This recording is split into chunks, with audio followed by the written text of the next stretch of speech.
অনেকের অনেক কিছু হবার শখ থাকে। আমি জন্ম থেকেই কবিতা অন্ধ মানুষ। কর্পোরেট জগৎ আমাকে টানেনি ডাক্তার কিংবা ইঞ্জিনিয়ার হবার শখ। তবে আজকাল আমার বড্ড শখ হয় আপনার বাসার ওই চিমচাম বেলকুনি হতে। রোজ কত শতবার বেখেয়ালি মন খারাপ ভর করে আপনার উপর।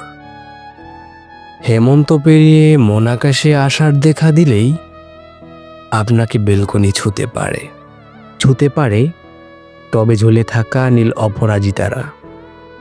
মায়াবী মুখটাতে আনমনা ভাব নিয়ে আকাশে চোখ রাখা আপনাকে দেখে দেখে একদিন ফুলগুলো ঝরে গিয়েও কি যে শান্তি পাবে।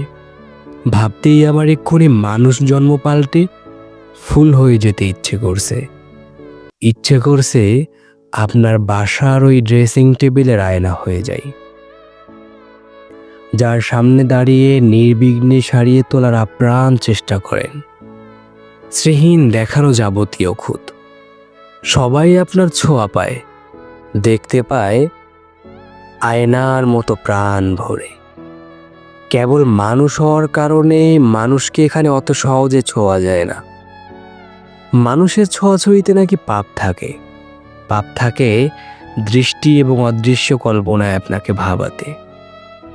আমি জানি সৌন্দর্য বিচারে আপনি কৃতনাশের আরোরা কিংবা আফ্রিদিতি নন, নিতান্তই মৃন্ময়ী কেউ। তবুও কেন আপনাকে দেখে আমার অত কিছু হবার শখ জাগে। বেলকনি অথবা নীল অপরাজিতা হবার শখ আমি অকপটে বলে ফেলেছি যদিও, কিন্তু বুকের খুব গভীর সুরঙ্গের ভেতরে লুকিয়ে রাখা একটি শখ আমাকে উস্কানি দিচ্ছে প্রতিনিয়ত। অথচ হারিয়ে ফেলার ভয়ে শর্মিন্দা মুখে কখনোই বলা হয়ে ওঠেনি সেই শখের কথা।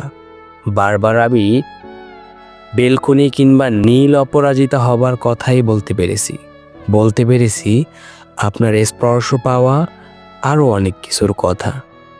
আমার নির্লজ্জ মনটা আপনাকে পাওয়ার বড্ড শখ, সেই শখের কথা কখনোই বলা হয়ে ওঠেনি। সেই শখের কথা তানজিলা আপনাকে কখনোই বলা হয়ে ওঠেনি।